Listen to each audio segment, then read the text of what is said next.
Hello दोस्तों, आपका स्वागत है चिल्ड्रन चॉइस एकेडमी में। मैं उम्मीद करता हूँ कि आपकी पढ़ाई बहुत अच्छी तरीके से चल रही है और अब तक आपने इस सीरीज़ का जो 14 लेक्चर मैंने आपको प्रोवाइड कर दिया है, उसे अब तक आपने कंप्लीट कर लिया होगा। अगर अब तक आपने कंप्लीट नहीं किया तो उसे ज़रूर कंप्लीट कर लीजिएगा, क्योंकि एग्ज़ाम में इससे बाहर क्वेश्चन आपको देखने को नहीं मिलेगा। ठीक है भाई? तो चलिए फिर स्टार्ट करते हैं। आज डे नंबर है 15 और आज का टॉप 5 क्वेश्चन कौन-सा है उसको ज़रा देखते हैं। पहला क्वेश्चन बहुत आसान है। इस क्वेश्चन में आपसे पूछा गया है, देखो लेकिन आसान तो है, लेकिन ये क्वेश्चन आपके एग्जाम में कई बार रिपीटेड फॉर्म में आए हैं, कई बार आए, इसलिए आप 4-5 स्टार इसमें लगा सकते हैं। क्या है कि which rational number does not have its reciprocal, बताएंगे इसमें से कौन सा ऐसा रेशनल नंबर है जिसका कि रेसिप्रोकल नहीं होता है। तो सिंपल सा है भाई, कौन ऐसा नंबर जिसका रेसिप्रोकल नहीं होता है? आप क्या बोलोगे सर? वो होता है जीरो। क्या होता है सर? वो होता है जीरो। सिंपल सा क्वेश्चन था, बच्चे यहाँ पे कंफ्यूज हो जाते हैं, लेकिन बट आपको कंफ्यूज नहीं होना है। ठीक है भाई, आसान क्वेश्चन था और आपको ये पता होना चाहिए। आइए नेक्स्ट क्वेश्चन देखते हैं। इस क्वेश्चन आपसे पूछा गया है, the value of A minus B, A plus B, A minus B, B plus C, C minus A, C. ये भी क्वेश्चन आपका 2 बार क्वेश्चन पूछा गया, सेम टू सेम क्वेश्चन, कुछ भी उसने चेंज नहीं किया था, इसलिए ये क्वेश्चन इंपॉर्टेंट है। तो इसको गौर से अगर आप देखोगे, है ना, इसको 3 पार्ट में डिवाइड कर लो। 3 पार्ट में सिंपल से डिवाइड कर लो। देखो यहाँ पे एक part A plus B, A plus B, A plus B, इसको रहने दो, ए वाला बी को। ये देखो यहाँ पे है ना, यहाँ पे फिर देखो बीच में प्लस है, फिर इनको एक साथ डिवाइड कर, मैं आपको समझाने के लिए बता रहा हूँ ये। यहाँ पे शायद कि साइन छूट गया है प्लस का, देखो इन दोनों को एक साथ कर दीजिए और यहाँ पे प्लस का साइन है दोस्तों ना, यहाँ पे क्या है? प्लस का साइन है। और इनको एक पार्ट मतलब 3 पार्ट में इसको डिवाइड कीजिए। तो इसको आप गौर से अगर देखोगे तो ये ए plus B, A minus B का फॉर्मेट में है। तो ए plus B, A minus B का फॉर्मूला क्या होता है? ए प्लस, या इसको ऐसे मैं आपको जैसे आपने याद किया होगा, तो ए स्क्वायर माइनस बी स्क्वायर आपने याद किया है ना, क्या होता है सर? सर ये ए प्लस बी मल्टीप्लाई ए माइनस बी होता है सर, बिल्कुल। तो इसी फॉर्मेट में यहाँ पे देखो आपको ये वाला फॉर्मेट दे रखा है, इसको आपको इस फॉर्मेट में लिखना है। तो यहाँ पे देखो ए minus B, A plus B, तो इसको क्या लिख लीजिए सर? ए स्क्वायर माइनस बी स्क्वायर लिख लीजिए। ठीक, यहाँ पे प्लस का साइन है तो आपको यहाँ पे प्लस का साइन दे देना। फिर यहाँ पे देखो बी प्लस सी, बी माइनस सी, मतलब यहाँ पे आप क्या लिखेंगे सर? बी स्क्वायर माइनस सी स्क्वायर। ध्यान रखना जो पहले है उसको पहले लिखना है। उसी टाइप से यहाँ देखो प्लस है तो प्लस का साइन दे दो। यहाँ पे देखो सी minus A, C plus B, तो यहाँ क्या लिखोगे? सी स्क्वायर अब माइनस ए स्क्वायर। अब इसको आप देखो कहाँ कहाँ पे कट हो रहा है। प्लस ए माइनस ए दोनों कैंसिल हो जाएगा, minus B plus B cancel हो जाएगा, माइनस सी है ना प्लस सी, ये दोनों भी कैंसिल। तो आपका आंसर क्या बचा? जीरो। तो ऑप्शन नंबर सी इसका करेक्ट आंसर है। बहुत ही आसान क्वेश्चन होता है ये क्वेश्चन, आपके एग्जाम में अगर आएंगे तो सेम टू सेम ही आने वाले हैं फिर से। आइए नेक्स्ट क्वेश्चन।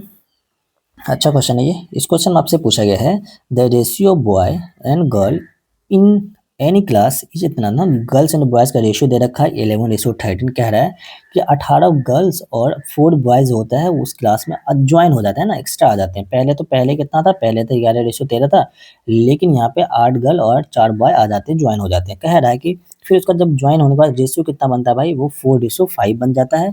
कह रहा है कि मुझे बताएंगे total number of, find number of student, total student कितने हैं क्लास में। ठीक, तो इसको देखो सिंपल सा तरीका होता है, जो गिवन है वो काम कीजिए। तो देखो कभी भी रेशियो होता है, मैं आपको कई बार बताया हूँ भाई, जो भी रेशियो होता है उसको एक्स के फॉर्मेट में आपको लेकर चलना है। तो क्या है भाई, पहले कितने बच्चे हैं? 11 गर्ल बॉयज़ हैं और आपका देखो पहले यहाँ पे क्या है? बॉयज़ का, तो अब देखो बॉयज़ और गर्ल्स, इसका मतलब देखो यहाँ पे आपको इस चीज़ को समझना होता है मेरे भाई क्वेश्चन में, कि बॉयज़ पहले, तो ये जो पहला रेशियो गिवन है ये बॉयज़ का गिवन है, गर्ल्स बाद में था, मतलब ये जो गर्ल्स का है ये बाद में गिवन है। उसी टाइप से यहाँ पे बॉयज़ की पहले बात हो चुकी है, तो ये जो रेशियो ये बॉयज़ का और ये जो रेशियो ये गर्ल्स का है, और यहाँ पे कह रहा है गर्ल्स से ऐड हुई है, तो ध्यान रखिएगा। तो ऊपर वाला क्या है सर? ये बॉयज़ का और नीचे वाला गर्ल्स का है।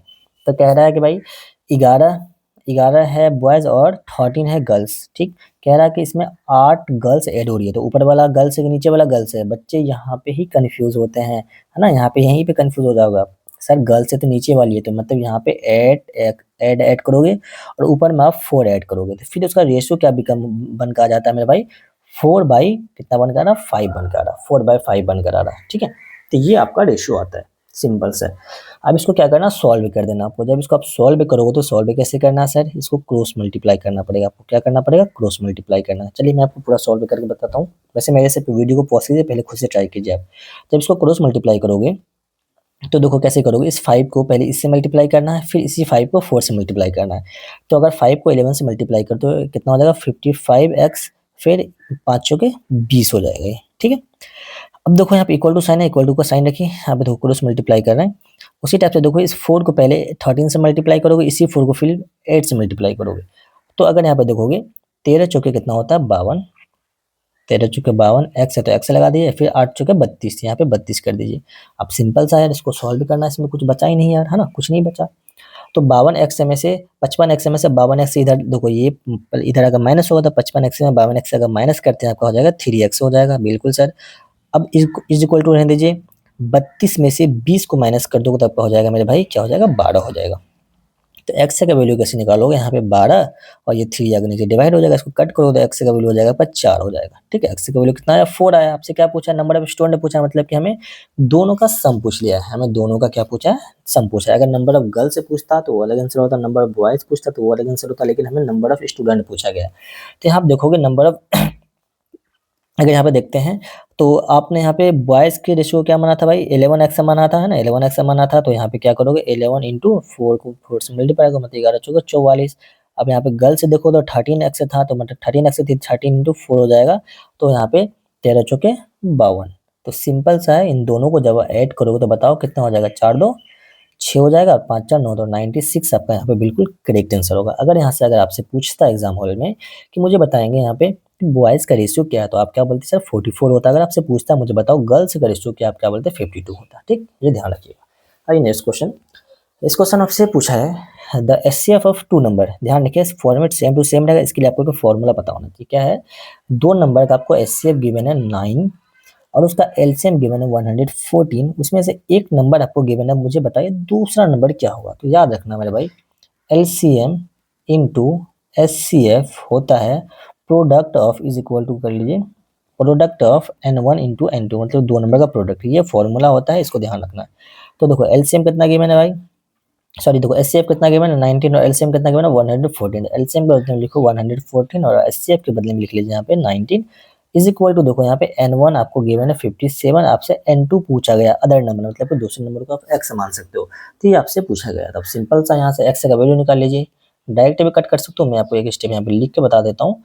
तो यहाँ पे x का वैल्यू क्या लिखोगे 119 और यहाँ पे लिख लेना आप 57। ठीक, इसको जब कट करेंगे तो बताएंगे कैसे कट होगा। 19 को जब यहाँ पे करते हो तो 19 दिया होता है 57, है ना, 19 को 19 19 57, 3 टाइम्स में कटेगा। इसको आप 3 से जब कटोगे तो 3 3 जा 9 बचा 2, तो ये कितना बचा 3 8 जा 24, मतलब कि 98। तो एक्स का वैल्यू यहाँ पे आपका आ जाएगा, क्या लिखे 3 3, अच्छा यहाँ पे सॉरी 3 होगा ना, यहाँ पे आपका 3 3 3 जा 9 होगा, तो यहाँ पे आपका एक्स का वैल्यू हो जाएगा 38। तो ऑप्शन नंबर आपका ए यहाँ पे बिल्कुल करेक्ट आंसर आता है। इसके लिए सिंपल सा क्वेश्चन है, इसका फॉर्मूला पता होना चाहिए कि एचसीएफ इंटू एलसीएम होता है प्रोडक्ट ऑफ टू नंबर, है ना। इसमें आपको एलसीएम गिवन होगा, एचसीएफ गिवन होगा और आपको कोई एक नंबर गिवन होता है, दूसरा नंबर आपसे पूछता है तो दूसरा नंबर का आप एक्स मान लोगे, यहाँ से बाकी इसको सॉल्व कर लेना। आइए नेक्स्ट क्वेश्चन, इसमें पूछा the multiplicative and inverse of -1। तो -1 का मल्टीप्लिकेटिव इनवर्स क्या है, इसका आपको आंसर बताना है। मैं सोच रहा हूँ ये आपको मैं होमवर्क दे दूँ कि नहीं दे दूँ, चलो नहीं बता ही देता हूँ। देखो यार, एक होता है आपका एडिटिव इनवर्स, दूसरा होता है मल्टीप्लिकेटिव इनवर्स। तो आपके एग्जाम में इस टाइप के क्वेश्चन अक्सर आते हैं, कई बार पूछे गए हैं। तो देखो यहाँ पे एक होता है एडिटिव इनवर्स, एक क्या होता है एडिटिव इनवर्स होता है, और दूसरा होता है आपका मल्टीप्लिकेटिव इनवर्स। ठीक, ये दो क्वेश्चन आपसे पूछे जाते हैं एग्जाम में, ध्यान रखिएगा। तो एडिटिव इनवर्स सिंपल क्या होता है, इसके लिए आपको याद रखना है कि साइन को चेंज करना है ना, साइन को क्या कर देना है, चेंज कर देना है। इसमें क्या करना है, जो जैसे देखो ये न्यूमरेटर होता है, ये डिनोमिनेटर होता है, बस इसको न्यूमरेटर डिनोमिनेटर को चेंज करना है इसके अंदर, ये याद रख लेते हैं तो आपका बेड़ा पार है। तो आपसे पूछा मल्टीप्लिकेटिव इनवर्स है, तो मुझे बताएंगे -1 का मल्टीप्लिकेटिव इनवर्स क्या होगा। भाई इसका अगर ऊपर नीचे भी करोगे तो -1 ही होगा, है ना, नीचे तो कुछ नहीं होता 1 होता है, ऊपर का नीचे, नीचे ऊपर को तो -1 ही होगा। तो आपका इसका आंसर सेम टू सेम होता है, बच्चे यहाँ पे कंफ्यूज होता है। लेकिन अगर आपसे इसी क्वेश्चन का यहाँ पे क्या पूछ लेता मुझे इसका एडिटिव इनवर्स बताओ, तो एडिटिव इनवर्स इसका क्या होता है मेरे भाई 1 होता है, लेकिन मल्टीप्लिकेटिव इनवर्स इसका -1 ही होगा। एक क्वेश्चन मैं आपको और करवाता हूँ। देखो यहाँ पे अगर मैं आपको यहाँ पे क्या देता हूँ मैं सपोज कि मैं आपको दूँ यहाँ पे -3/4 दे दूँ, और मैं आपसे इसमें क्या क्वेश्चन पूछता हूँ कि मुझे इसका एडिटिव इनवर्स बताओ। 3 क्वेश्चन पूछता हूँ, देखो 3 क्वेश्चन से बनते हैं। पहला मैं पूछूंगा आपको एडिटिव इनवर्स, दूसरा मैं पूछूंगा मल्टीप्लिकेटिव इनवर्स, तीसरा मैं पूछूंगा रेसिप्रोकल। ठीक। चलिए जल्दी से आंसर बताइए, मेरे बताने से पहले आप आंसर जल्दी से कमेंट कीजिए। देखो यार, एडिटिव इन्वर्स से पूछा है, मैंने आपको क्या बताया, एडिटिव, ऐड मतलब जोड़ घटा, मतलब माइनस मतलब जोड़ घटा ऐसे याद रखना, जोड़ घटा मतलब साइन चेंज करना है, इसमें ऊपर नीचे नहीं करना, बस साइन चेंज करना है। ये देखो -3/4 है, तो आप यहाँ पे क्या लिख लो, सिंपल सा 3/4। और इसका मल्टीप्लिकेटिव इन्वर्स से पूछा है, तो बस डिनोमिनेटर को न्यूमरेटर में देना, न्यूमरेटर को डिनोमिनेटर में देना, साइन को चेंज नहीं करना है, तो -3 और यहाँ पे हो जाएगा आपका 4/3, सिंपल सा। और रेसिप्रोकल भी same to same multiplicative inverse के तरह ही होता है, इसके अंदर भी साइन चेंज नहीं करते हैं, बस नीचे का ऊपर, ऊपर का नीचे, सेम टू सेम होता है ये दोनों, बाकी एडिटिव इन्वर्स में बस साइन चेंज करते हैं। आई होप कि आपको ये कंसेप्ट समझ में आया होगा। चलिए फिर आज के लिए इतना ही रखते हैं।